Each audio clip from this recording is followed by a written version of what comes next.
Bonjour à tous et bienvenue, vous regardez 6 minutes chrono, le rendez-vous quotidien de la rédaction de Lyon Capitale.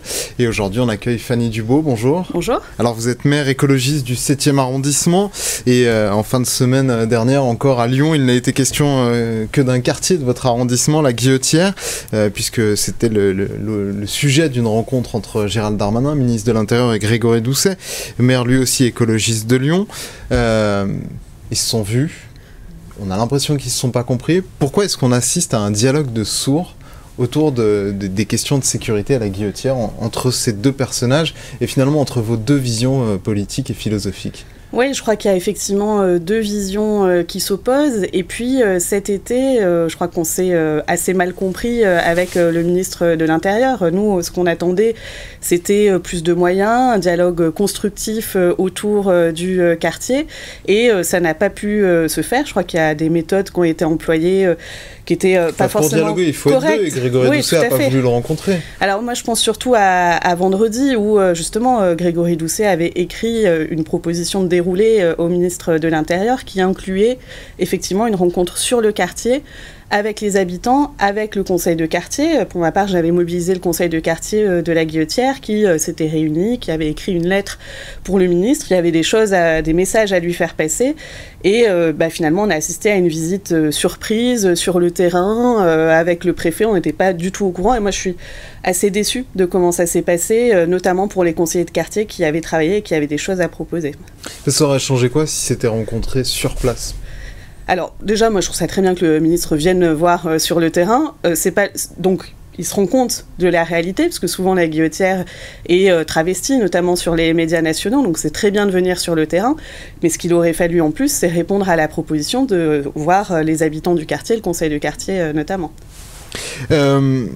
L'enjeu, il y a les moyens et il y a aussi cette question, vous demandez les écologistes des moyens policiers, Gérald Darmanin dit y avoir répondu, est-ce que vous validez son assertion ou pas déjà ?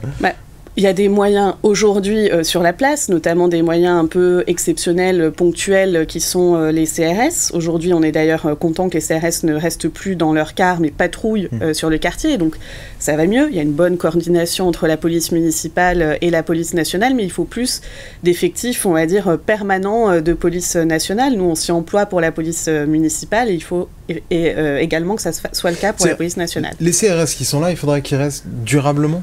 Alors, pas forcément des CRS, pas forcément, parce qu'on l'avait vu à l'automne dernier, au un premier épisode un peu compliqué à la Guillotière, les CRS étaient venus, ils étaient restés pendant 1 mois, 2 mois, la situation s'était un peu apaisée, là c'est pareil. Donc ça veut dire qu'il faudrait en gros une centaine d'agents de police en permanence à la Guillotière. C'est une solution pérenne pour vous ? Alors, c'est pas une solution pérenne, il en faut aujourd'hui, parce qu'aujourd'hui c'est encore nécessaire pour que le climat de la place soit apaisé. Mais à terme, il faudra bien qu'il y ait moins de policiers sur cette place, notamment grâce à d'autres leviers, notamment je pense au levier social qui est lancé aujourd'hui, qui est lancé ce soir d'ailleurs en conseil d'arrondissement, puisqu'on va voter un dispositif pour les jeunes en errance. C'est l'attribution suite à un appel à manifestation d'intérêt. C'est une collaboration État, ville, métropole. Donc comme quoi, quand on est loin des battages médiatiques, ça peut marcher, cette coopération.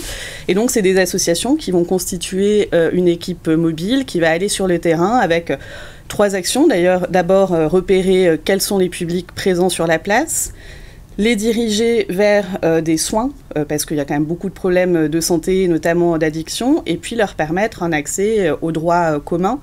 Et donc, si on avance sur d'autres volets, le volet social, le volet commerce qui est déjà entamé par la ville, le volet urbanisme où la métropole travaille dessus, eh bien, on pourra à terme baisser la présence policière. Mais aujourd'hui, elle est nécessaire. Vous évoquiez le fait que la police municipale avait recruté. Là encore, il y a 2 sons de cloche ou 2 manières de voir la réalité. C'est-à-dire qu'il y a eu beaucoup de départs et des arrivées, mais les arrivées n'ont pas forcément compensé les départs. Donc il n'y a pas plus de policiers municipaux à Lyon et à la Guillotière qu'il n'y en avait avant. Aujourd'hui, il y a des efforts considérables qui sont faits sur ce point-là. Il y a eu une augmentation des salaires de la police municipale. Les postes ouverts aujourd'hui, c'est 365. Il y a aujourd'hui 290 policiers municipaux et tous les efforts sont faits pour arriver à ce chiffre de 365 effectifs réellement présents sur le terrain.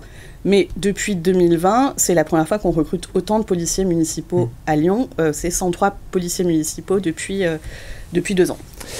Un des points d'achoppement entre Grégory Doucet et Gérald Darmanin, c'est aussi la vidéosurveillance. Gérald Darmanin dit il faut plus de caméras et il faut que nous, la police municipale, la police municipale, puisse avoir la main dessus, ce que refuse pour l'instant votre exécutif. Déjà, pourquoi vouloir garder absolument la main sur les caméras et pourquoi ne pas en mettre plus ? Alors, sur le quartier de Gabriel-Péri, on a une 30aine autour de la place, donc je ne pense pas qu'il y ait besoin d'en mettre nécessairement plus. Et par ailleurs, la coordination existe déjà, c'est-à-dire que quand la police nationale demande les images à la police municipale, ça peut se faire de manière instantanée, donc il n'y a pas de sujet là-dessus. C'est-à-dire que dans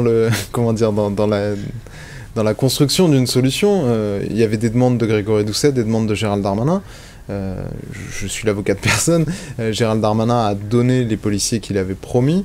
En revanche, la ville bloque toujours sur les vidéosurveillance.